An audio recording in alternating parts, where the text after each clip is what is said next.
আপনি কষ্ট পাচ্ছেন কিন্তু কেউ সেটা দেখছে না। এটাই সবচেয়ে কঠিন সত্য। কারণ কষ্ট তখনই আরো ভারী হয়ে যায় যখন সেটা বোঝার মতো কেউ থাকে না। তো হ্যালো ফ্রেন্ডস, আসসালামু আলাইকুম। আমি নীলা আপনাদের সবাইকে ওয়েলকাম করছি নতুন আরেকটা ব্লগ ভিডিওতে। আজকের ব্লগ ভিডিওটাও একই রকম, প্রতিদিনের মতো কিছু কথা, কিছু গল্প আপনাদের সাথে শেয়ার করব। কথাগুলো যদি ভালো লাগে শেষ পর্যন্ত সাথে থাকবেন। তো যেটা বলছিলাম, আপনি কষ্ট পাচ্ছেন কিন্তু কেউ সেটা দেখছে না। এটা সবচেয়ে কঠিন সত্য। কারণ কষ্ট তখনই ভারী হয় যখন সেটা বোঝার মতো কেউ থাকে না। আপনি হাসছেন, আপনি কথা বলছেন, স্বাভাবিক থাকার চেষ্টা করছেন, কিন্তু ভিতরে ভিতরে ভেঙে যাচ্ছেন প্রতিদিন একটু একটু করে। আর আশ্চর্য ব্যাপার হলো, দুনিয়া সেটা বুঝতে পারে না। মানুষ শুধু ফলাফল দেখে, অনুভূতি না। আপনি ভিতরে কতটা ক্লান্ত, আপনি কত রাত না ঘুমিয়ে কাটিয়েছেন, আপনি কতবার নিজেকে সামলে নিয়েছেন, এসব কেউ দেখে না। তারা শুধু দেখে আপনি ঠিক আছেন কি না। সবচেয়ে বেশি কষ্ট লাগে তখন যখন আপনি চুপচাপ লড়ছেন আর চারপাশে সবাই ভাবছে আপনার কোনো সমস্যা নেই। কেউ জিজ্ঞাসা করে না তুমি সত্যি ভালো আছো তো, কেউ খেয়াল করে না তুমি ভিতরে ভিতরে ভেঙে যাচ্ছ কিনা। কিন্তু এখানে একটা সত্য আছে যেটা আপনাকে শক্ত করে তুলতে পারে। যে মানুষ অদৃশ্য কষ্টের সাথে লড়তে শিখে যায়, সে মানুষ একদিন অদৃশ্য শক্তিতে পরিণত হয়। কারণ কষ্ট আপনাকে ধীরে ধীরে বদলে দেয়। আপনি হয় ভেঙে পড়বেন, না হয় শক্ত হয়ে উঠবেন। বাস্তবতা খুব কঠিন। দুনিয়া আপনার ব্যথার উপর হাত রাখবে না। দুনিয়া শুধু আপনার ফলাফল দেখে বিচার করবে। তাই আপনাকেই ঠিক করতে হবে, আপনি এই কষ্টকে থামার কারণ বানাবেন নাকি এগিয়ে যাওয়ার জ্বালানি বানাবেন।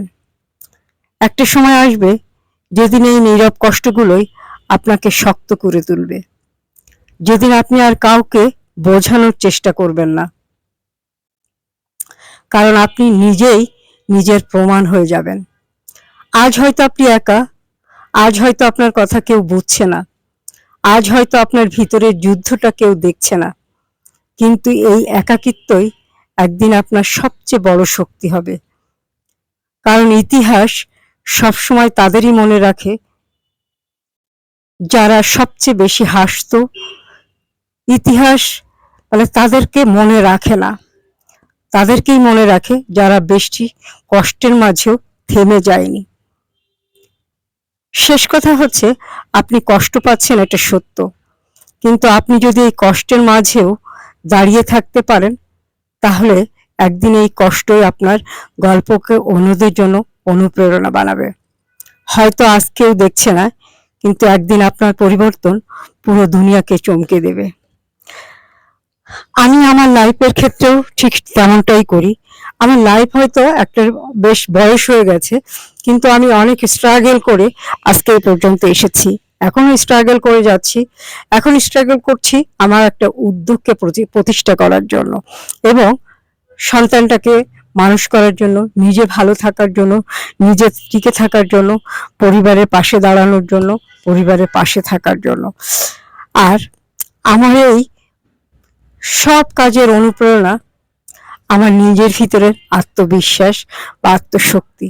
আমি যখন যেটা করি সেটা খুব মনোযোগ দিয়ে করার চেষ্টা করি, হোক সেটা বাসার কাজ, হোক সেটা নাস্তা খাওয়া, বা হোক অন্য কিছু। কথা বলতে বলতে কিন্তু আমার সারাদিনের কার্যক্রমগুলো দেখিয়ে ফেলেছি। সকালে উঠে হাঁটাহাঁটি করলাম, নাস্তা খেলাম, তারপরে হচ্ছে একটু দুপুরে রান্না করলাম, রাতে আবার একটা শিং মাছের ঝোল করলাম। তো সবকিছু আমি আমি যখন যে কাজটা করি একদম অন্তর থেকে করার চেষ্টা করি, এবং চেষ্টা করি যে এই রান্না খাওয়াটাও আমার এখন একটা কাজ, কাজের উপরেও কাজ বলতে হবে। কেননা ইউটিউবে আমার একটা চ্যানেল আছে, রান্নার চ্যানেল, নীলার রান্নাঘর। তো সেটাকে একটু ইয়ে করার চেষ্টা করছি, প্রতিষ্ঠিত করার চেষ্টা করছি। সবাই সাথে থাকবেন। আর আপনারা জানেন আমার একটা পেজ আছে, সুন্দর একটা পেজ, শাড়ির পেজ, আর সাথে আছে ইউটিউব চ্যানেল, সেটাও শাড়ি ফেব্রিক্সের। আর এটার নাম হচ্ছে স্বপ্নচূড়া, আর পেজের নাম হচ্ছে অদ্রি ফ্যাশন অ্যান্ড লাইফস্টাইল। তো আমার এখন মূল কাজ আমার এই অদ্রি ফ্যাশন অ্যান্ড লাইফস্টাইলকে প্রতিষ্ঠিত করা। যদি আমি বেঁচে থাকি আমি সে কাজটা আপ্রাণ চালিয়ে যাব, মানে আমি একটু চালিয়ে যাব। আর যদি বেঁচে না থাকি তাহলে তো আমার দুর্ভাগ্য, এখানেই হয়তো থেমে যেতে হবে। তারপরেও যতক্ষণ বেঁচে থাকে মানুষ ততক্ষণ আশা থাকে। জীবন তো অনিশ্চিত, এই অনিশ্চিত জীবনেও মানুষ অনেক চেষ্টা করছে, আমিও চেষ্টা করছি।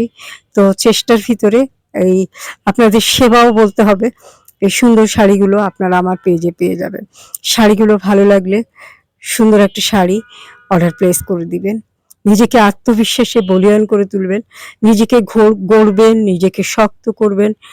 নিজের দুঃখ কষ্ট থাকবে, সেই দুঃখ কষ্টর ভিতরেই নিজেকে শক্ত করে দাঁড় করানোর চেষ্টা করবেন। তো কথা বলতে বলতে বিদায় নিয়ে নিব। ভালো থাকবেন, সুস্থ থাকবেন, আমার পেজের সাথে থাকবেন। আল্লাহ হাফেজ, আসসালামু আলাইকুম।